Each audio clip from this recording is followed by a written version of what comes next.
ওসব খেলাটা ছিল। আবু আবু তো কিছু জেনে বুঝে করি নাই, কিচ্ছু জেনে বুঝে করি নাই।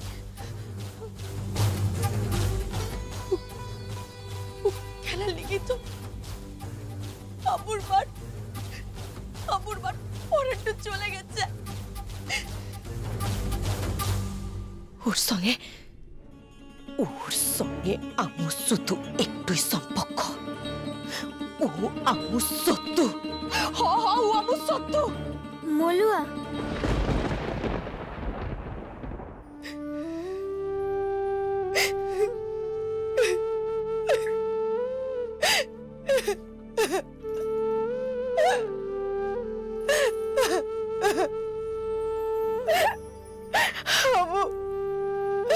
আবু আর সহ্য করতে পারছি না রে। আবু কি করবো, তোরা আবুকে বলে দে। যাকে আবু এত বিশ্বাস করলাম সেই আমার পিঠে ছুরিটা মারলো। মাথা ঠান্ডা কর মলুয়া, তুই যা ভাবছিস তা ভুল। ও এমন মানুষই নয়, ও তোকে ঠকাতেই পারে না। লা তোরা জানিস না ও আমুর সঙ্গে কত বড় বিশ্বাসঘাতকতা করেছে। আমুর আর কোনোভাবে বাঁচা সান্ডুলাই, কোনোভাবে না। ও আমুর বল নিয়ে এতদিন খেলাটা করেছে। আমু ভিতরে ভিতরে শেষ হয়ে গেছে রে।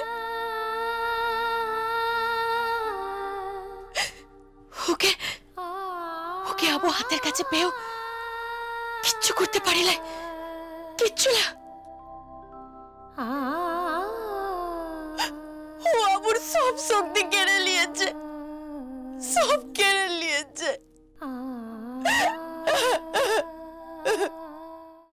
জানি তোর খুব কষ্ট হচ্ছে, তবু এমন করে বলিস না মলুয়া। রাজকুমার তোকে সত্যিই মন প্রাণ দিয়ে ভালোবাসে, ওর ভালোবাসায় কোনো খাদ নেই রে মলুয়া।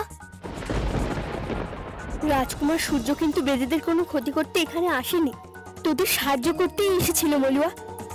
সবচেয়ে বড় কথা, ও তোকে পাথর থেকে মানুষ রূপে ফিরিয়ে এনেছিল, তোর প্রাণ বাঁচিয়েছিল। রাজকুমার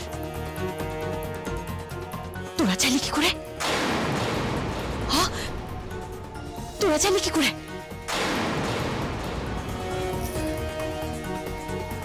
তাই মানে ও যে রাজকুমার, তা তোরা আগে থেকে চাইতিস? ছিজুনি চিরা পাই না, ছি।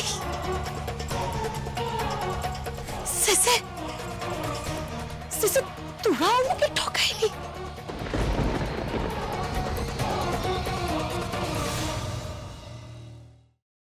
আমি এই সব কিছু বন্ধ করতে পারি, কিন্তু একটা শর্তে। তোমাকে আর দুর্গাকে আমাকে ছুঁয়ে কথা দিতে হবে এর সাথে তোমরা কোনো যোগাযোগ আর রাখবে না। শোনো, আমরা এখনো তোমার মতন এতটা পাথর হয়ে যায়নি। তোমাকে ছুঁয়ে আমি এত বড় কথাটা, এটাই আমার শেষ কথা তোমাকে। দাদা ভাই, পুতুলটা না দিয়ে এসেছি। আস্তে, একেবারে বজরংবলী আন্টির হাতে দিয়েছো তো? না, আমরা তো দরজা দিয়ে গড়িয়ে দিয়েছি, ঘরে তো ঠাম্মু ছিল তাই ঢুকতে পারিনি। মা ঘরে ছিল? এ বাবা, যদি মার হাতে পড়ে তাহলে তো মুশকিল। ওনার কোনো সর্দারজির সাথে পরিচয় ছিল? সর্দারজি?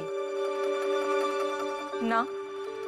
ঠিক আছে, আমি তাও বলবো আপনারা একটু ঠান্ডা মাথায় ভাবুন।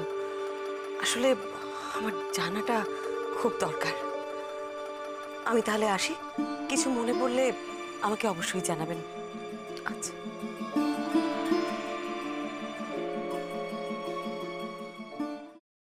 ফ্রাইং প্যানে Emami healthy and tasty refined rice bran oil গরম করে তাতে গোটা কালো সর্ষে আর কারি পাতা ফোড়ন দিয়ে ওর মধ্যে একে একে টমেটো কুচি, বাঁধাকপি বাটা, নুন, হলুদ গুঁড়ো, শুকনো লঙ্কা গুঁড়ো আর সামান্য চিনি দিয়ে ভালো করে কষিয়ে নিয়ে ওই মিশ্রণে কুড়িয়ে বেটে রাখা নারকেল, পাকা লঙ্কা কুচি আর কারি পাতা দিয়ে ভালো করে নাড়াচাড়া করে নামিয়ে নিয়ে নারকেলের স্লাইস, পাকা লঙ্কা স্লাইস আর কারি পাতা দিয়ে সাজিয়ে সার্ভ করুন বাঁধাকপির ঝাল।